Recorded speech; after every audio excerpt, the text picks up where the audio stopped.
ومن جاهد فإنما يجاهد لنفسه إن الله لغني عن العالمين.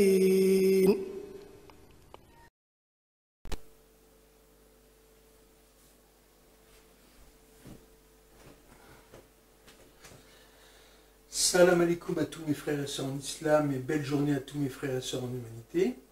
Donc mes frères et sœurs, nous sommes aujourd'hui le samedi 21 octobre 2019 et j'ai le plaisir de vous rencontrer pour une nouvelle vidéo, donc la 34e de ma série Mes écrits sur l'islam. Donc vidéo dans laquelle je vais, comme dans les autres vidéos de ma playlist Mes écrits sur l'islam, vous lire et commenter un texte extrait de mon livre Je vous embrasse d'amour, composé d'écrits poétiques, politiques et philosophiques sur l'islam, agrémenté de versets du Coran. Donc aujourd'hui, je tenais à vous lire un texte que j'ai intitulé Les saints vaincront, Inch'Allah. Bon, pour une raison simple, c'est qu'aujourd'hui nous vivons dans un monde complètement corrompu, où disons c'est pour l'instant les malfaisants qui tiennent le pouvoir sur terre avec l'autorisation d'Allah, bien sûr pour l'instant. Hein. Et comme je vais le montrer dans ce texte et comme l'a révélé Allah dans le Coran, les saints, c'est-à-dire les walis en islam, ou nommés aussi les bienfaisants dans le Coran, vaincront Inch'Allah. Donc ils vaincront qui? Ils vaincront ce système qui à l'heure actuelle est sur terre, c'est un système de guerre, d'injustice et de haine, pour le remplacer par un système de paix, de justice et d'amour, puisque comme il est dit aussi dans le Coran, l'islam est la religion agréée par Allah, donc Allah nous donnera la victoire. Hein. Mais pour avoir la victoire, il faut que les musulmans soient guidés. C'est pour ça que nous les musulmans, nous attendons le Mahdi, le bien guidé. Pourquoi? Parce qu'il faut un chef qui soit droit pour nous mener à la victoire, avec l'aide d'Allah bien sûr. Alors, donc je vais vous lire ce texte et puis après je vais vous le commenter. Hein. Donc, les saints vaincront, Inch'Allah. L'homme est prédestiné à évoluer de la divergence vers la convergence, de l'ignorance vers la connaissance, de la multitude vers l'unité, du mal vers le bien, du fini vers l'infini, et de l'asservissement vers la liberté. La phrase ci-dessus est extraite du livre magnifique « Un islam à vocation libératrice » aux éditions L'Harmattan de Mahmoud Mohamed Taha, penseur musulman soudanais, exécuté en 1985 pour ses idées religieuses et ses positions politiques. Malheureusement, son cas n'est pas le seul. On peut citer entre autres cas l'exil forcé de l'Égyptien Nasser Abou Zeid, dont je conseille le livre Critique du discours religieux aux éditions Actes Sud.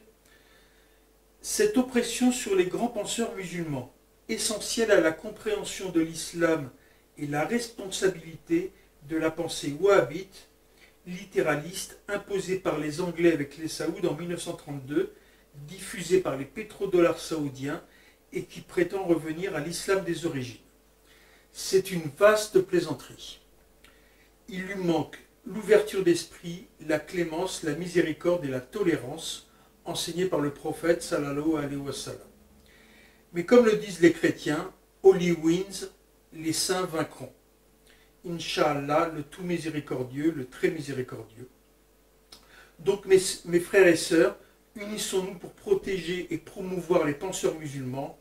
Oui à la connaissance, stop à l'ignorance, love action, United People, Islamic Union, paix, shalom, salam, pêche, alom, alam, Stéphane Amari.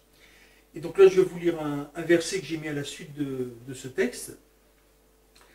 Et quand ils entendent ce qui a été descendu sur le messager, tu vois leurs yeux débordés de larmes parce qu'ils ont reconnu la vérité. Ils disent « Ô notre Seigneur, nous croyons, inscris-nous donc parmi ceux qui témoignent. » Coran, Surat la table servie, verset 83.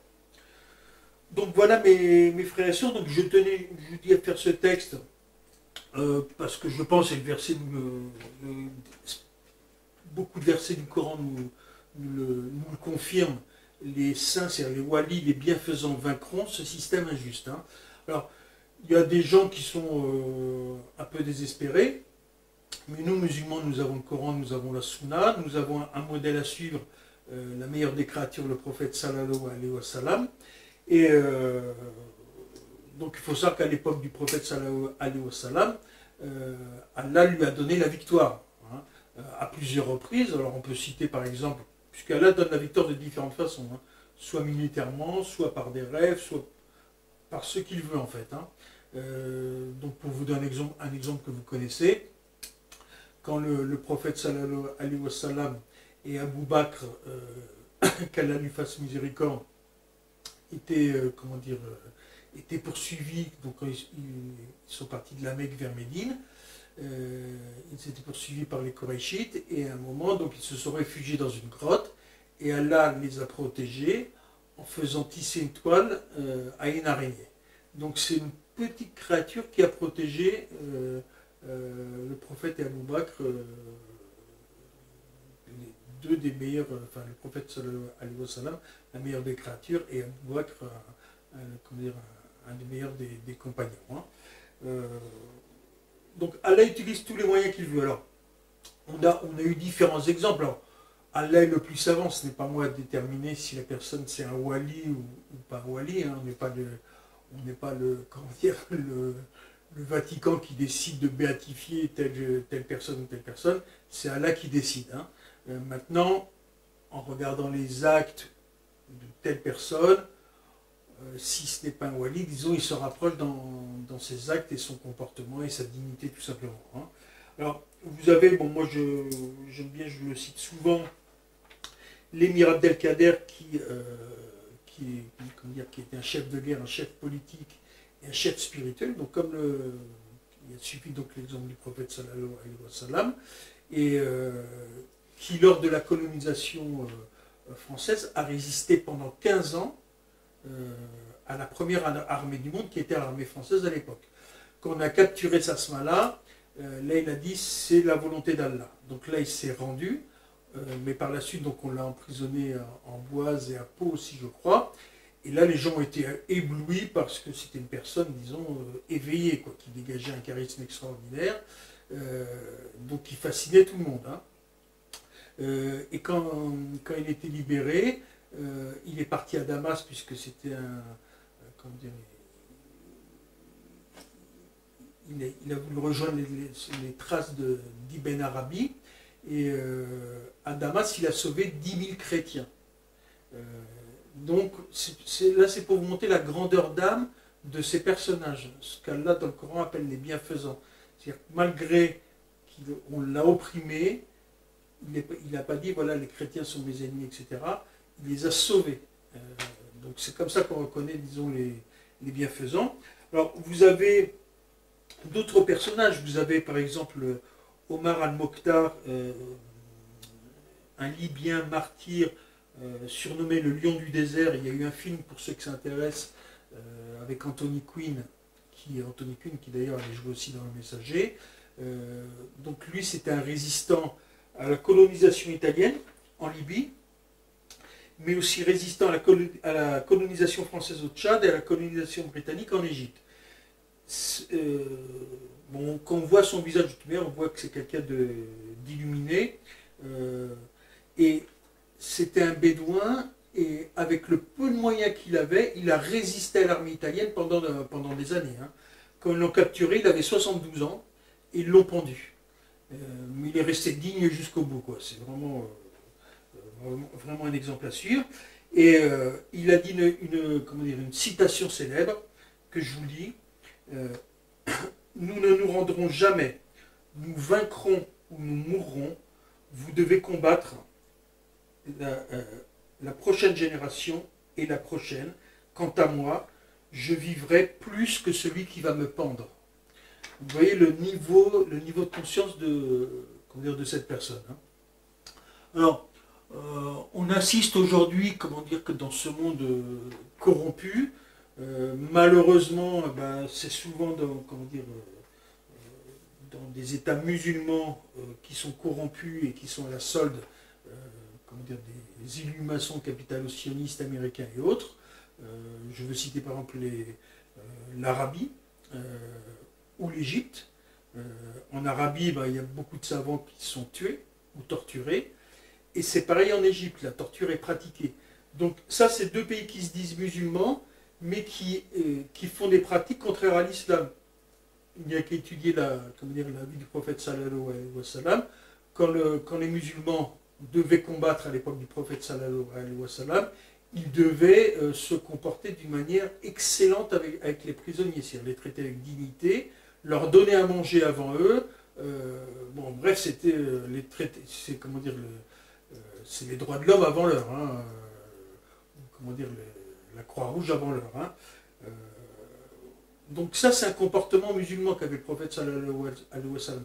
Qu'on torture des savants musulmans ou autres dans des prisons d'un État qui se dit musulman, c'est contraire à l'islam.